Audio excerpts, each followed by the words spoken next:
اعوذ باللہ من الشیطان اللعین الرجیم، بسم اللہ الرحمن الرحیم۔ ناظرین محترم، ہماری کلاس احکام شریعہ کے بارے میں جاری ہے۔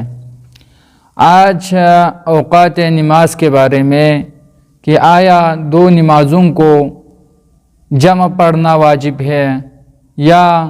الگ الگ جدا جدا پڑھ سکتے ہیں؟ آیا جدا جدا نماز کو الگ الگ پڑھنا جائز ہے یا نہیں ہے؟ چونکہ ظاہراً ہمیں دیکھنے کو ملتا ہے کہ نمازوں کو یعنی ظہر اور عصر کی اور مغرب و عشاء کی نمازوں کو جمع پڑھنا شیعوں کی علامت اور ان کو جدا جدا پڑھنا اہل سنت کی علامت سمجھی جاتی ہے، لیکن حقیقت میں اگر دیکھا جائے تو اس طرح کے نہیں ہیں۔ اہل سنت کے جو عام لوگ ہیں وہ اصل مسئلے کو نہیں جانتے ہیں، اور جو کتابوں میں ہیں وہ علماء حقیقتاً بیان نہیں کرتے ہیں۔ تو ہمارے ہاں یعنی تشیع کے ہاں کوئی معنی نہیں ہے کہ نماز ظہر اور عصر کو اور نماز مغرب و عشاء کو اکٹھی پڑھ سکتے ہیں، کوئی مشکل نہیں ہے۔ لیکن یہ ہماری علامت بھی نہیں ہے کہ ہمارے ہاں یہ حتمی نہیں ہے کہ صرف جمع کر کے ہی پڑھے، بلکہ جدا بھی پڑھ سکتے ہیں۔ پہلے ظہر کو پڑھے، پھر ظہر کو پڑھنے کے بعد عصر کو اپنے وقت پر پڑھے، اور نماز مغرب کو پڑھنے کے بعد عشاء کو اپنے وقت پر پڑھے، یہ پڑھ سکتے ہیں، کوئی مشکل نہیں ہے۔ اگر جماعت نہیں ہو رہی ہو، کوئی مشکلات نہ ہو، کوئی انسان بار بار ہر وقت آ کر نماز پڑھ سکتے ہیں تو وہ جدا جدا بھی پڑھ سکتے ہیں، اور ہمارے علماء دیکھنے کو ملتا ہے کہ بہت بڑے بڑے علماء جدا جدا بھی پڑھتے ہیں۔ لیکن اہل سنت کے وہاں بھی یہ جدا یعنی نماز کو اکٹھے پڑھنا صحیح ہے یا نہیں ہے، اس کے بارے میں ایک حدیث لے کر آپ ناظرین کے سامنے آیا ہوں۔ یہ جو حدیث ہے نماز کو جمع کر کے پڑھنے کے، نماز ظہر اور عصر کو اور مغرب و عشاء کو جمع پڑھنا جائز ہے، اہل سنت کے ہاں بھی روایات ہے۔ یہ روایت میں نے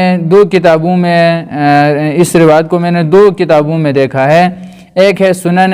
ابی داؤد اور دوسری کتاب ہے سنن ترمذی۔ سنن ترمذی اہل سنت کے صحیح ستہ میں سے ایک ہے۔ صحیح ترمذی میں کتاب صلاۃ حدیث نمبر 187 ہے، اور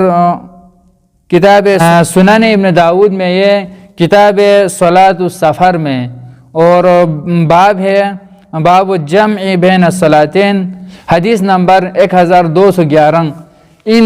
کتابوں میں یہ حدیث درج ہے، اور اس حدیث کو ابن عباس سے نقل کیا ہے، اور ابن عباس بھی کوئی معمولی شخصیت نہیں ہے، یہ مفسر قرآن ہے۔ رسول اللہ صلی اللہ علیہ وآلہ وسلم کے دور میں ہی یہ بہت بڑے یعنی شخصیت کے مالک ہے، قرآن کے مفسر ہے اور راوی بھی ہے۔ ہمارے علماء نے بھی، محدثین نے بھی ابن عباس سے بہت سارے احادیث کو نقل کیے ہیں۔ تو یہ حدیث اس طرح سے ہے کہ ان ابن عباس رحمۃ اللہ علیہ قال جمع رسول اللہ صلی اللہ علیہ وآلہ وسلم بین الظہر والعصر وبین المغرب والعشاء بالمدینہ من غیر خوف ولا مطر۔ اہل سنت کے بہت سارے علماء فرماتے ہیں کہ اگر کوئی خوف ہو، کوئی خوف کی صورت میں یا بارش کی صورت میں، تیز بارش ہو رہی ہو، تو ان صورتوں میں نماز کو جمع کر کے پڑھ سکتے ہیں، یہ فرماتے ہیں۔ لیکن اگر اصل حدیث میں دیکھا جائے تو ابن عباس رسول اللہ صلی اللہ علیہ وسلم سے نقل کرتے ہیں، فرماتے ہیں ابن عباس ان ابن عباس قال جمع رسول اللہ صلی اللہ علیہ وسلم بین الظہر والعصر، فرماتے ہیں کہ رسول اللہ صلی اللہ علیہ وسلم نے یعنی نمازوں کو جمع کر کے پڑھی ہے، نماز ظہر اور عصر کو بین المغرب والعشاء بالمدینہ من غیر خوف ولا مطر، بغیر خوف کے اور بغیر مطر یعنی بارش کے، کسی عذر کے بغیر رسول اللہ صلی اللہ علیہ وسلم نے ان نمازوں کو جمع کر کے پڑھی ہے۔ آگے فرماتے ہیں قال فقیل لابن عباس، تو ابن عباس سے سوال کیا کہ رسول اللہ صلی اللہ علیہ وآلہ وسلم نے ابن عباس ما ارادہ بذالکا، ابن عباس سے سوال کیا، پوچھا گیا کہ یہ رسول اللہ صلی اللہ علیہ وسلم نے اس طرح سے نمازوں کو جمع کر کے کیوں پڑھی ہے، نماز ظہر اور عصر کو اور نماز مغرب و عشاء کو جمع کر کے کیوں پڑھی ہے؟ تو آگے قال ارادہ اللہ یخرج امتہ، ابن عباس فرماتے ہیں کہ رسول اللہ صلی اللہ علیہ وسلم چاہتے تھے، رسول اللہ صلی اللہ علیہ وسلم یہ ارادہ کرتے تھے کہ امت کو کوئی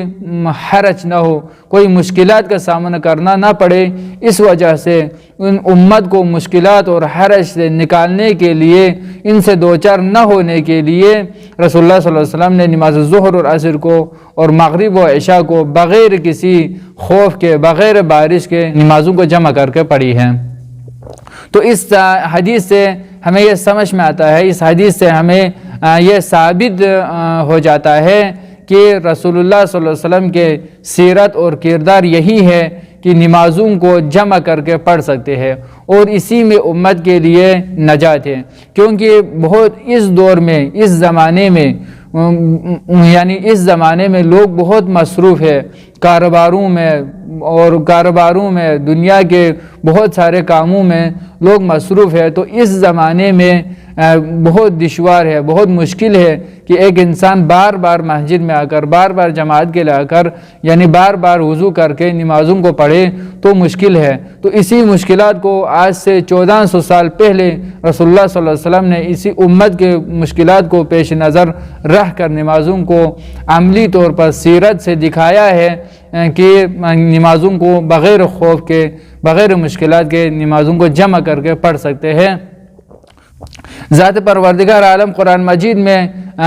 رسول اللہ صلی اللہ علیہ وسلم کے افعال کو، سیرت کو اسوہ حسنہ قرار